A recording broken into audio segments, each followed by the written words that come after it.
কাকা ভালো আছেন? হ্যাঁ কাকা ভালোই। আপনার মেয়েরা নাকি অনলাইনে বিয়ে দেবেন? জি বাবা। এই জায়গাটা হচ্ছে গাজীপুর কোনাবাড়ি, তাই না? জি জি। নাসের মার্কেট। হ্যাঁ এখন ঘটনা হয়েছে আপনার মেয়েরে আপনি অনলাইনে পাত্র খুঁজতেছেন কেন, সমস্যা কি? কাজ করতেছি, ভালো ছেলে তো পাওয়া যায় না, ওই জন্যে আমার মাইয়া একটা মেয়ে। আপনার কি আর ছেলে সন্তান নাই? আর নাই। আপনার ওয়াইফ নেই? নাই। মারা গেছে কতদিন ওয়াইফ?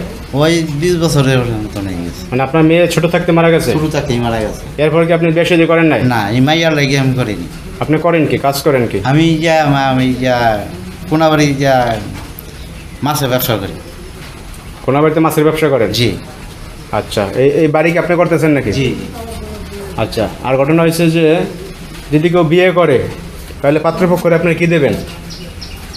মাইয়ার নামে সম্পদ জ্বালাইছি দেখিয়া, এই সম্পদ মাইয়ারই থাকবো, জামাইরই থাকবে। আচ্ছা, ঘটনা হয়েছে আপনার মেয়ের নামে কি সম্পত্তি লিখে দিয়েছেন সব কিছু? সব জ্বালাইছি। যেহেতু বলেন আপনার কোনো সন্তানাদি নাই, আর নাই। আমি একা মানুষ, আমি আর কি কাম আর কি করবো, এই জন্য মেয়ের নামে সম্পত্তি সব লিখে দিয়েছেন। আপনি স্থানীয় এই জায়গার? এই যে জানি এই জায়গায় এখন সম্পদ দেখতেছে সব। এখন ঘটনা হয়েছে যে আপনার মেয়ের কেউ বিয়ে করলে দেখা যায় আপনার মেয়ের সম্পত্তি মানে তার, এটা বোঝাই চাইছেন? জি জি।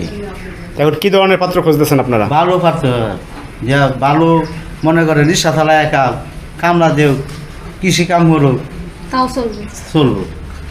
মানে দেখা যায় যে পাত্র কোন পেশায় আছে এটা কোনো বড় কথা না। ভালো মন মানসিকতা রক্ষণাবেক্ষণ করে খাইতে পারবে এরকম হলে ভালো ছেলে চাই।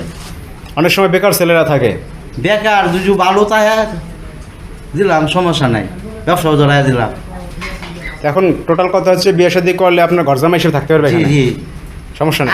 আমি মরে গেলে তো তারই বাড়ি তখন তো আমারই, তা আবার একটা ঘর জামাইয়ের কি আছে? আর ঘর জামাইয়ের আর কি আছে? এই সম্পত্তি আমার মাইয়া কই যাবো রে? আমার বাবার তো যে আর একটা সংসার নাই বা বাচ্চা সন্তান নাই আর কোনো, আমি যেহেতু তার একমাত্র সন্তান, তাহলে এই সম্পত্তি যখন আমার নামে লিখে দিছে, তো ভবিষ্যতে সেটা আমার স্বামী দুজি আমার সাথে ভালোভাবে চলাফেরা বা তার ব্যবহার আচার দুজি ভালো হয়, তখন অবশ্যই আমি তার নামে লিখে দেব। বুঝতে পারছি। তো এমন কোনো কথা নাই যে এটা সে ঘর জামাই থাকবে, কারণ আমার বাবা আজকে আছে কালকে নাই, যেহেতু তার একটা মানে দেখা যায় আপনার এই সব সম্পত্তিগুলো দেখার জন্য তো অন্তপক্ষে লোক লাগবে, লোকের দরকার। এটা আপনার ঘর জামাই হিসেবে দেখতেছেন না, আপনি দেখতেছেন ঘর জামাই না, ছেলে হিসেবে, আপনার ছেলে। হ্যাঁ, ছেলে হিসেবে। আপনার ছেলে থাকলেও তো এগুলো দেখে রেখে খাইতো। আমার ছেলে তাহলে দেখলাম না কেন? হ্যাঁ, এই জন্যই এইটাই। এখন অনেক সময় দেখা যায় অনেক বেকার আছে কিন্তু চাকরি বাকরি পাইতেছে না, বিয়ের বয়স হয়ে গেছে। এখন বিয়ে শাদী করলে আপনি যদি একটা চাকরি বাকরি তারা ধরাই দেন বা ব্যবসা বাণিজ্য, এটাও চলবো। হ্যাঁ চলবো। আর যদি কোনো মনে করেন যে গরিব পাত্র থাকে তাহলে সমস্যা নেই।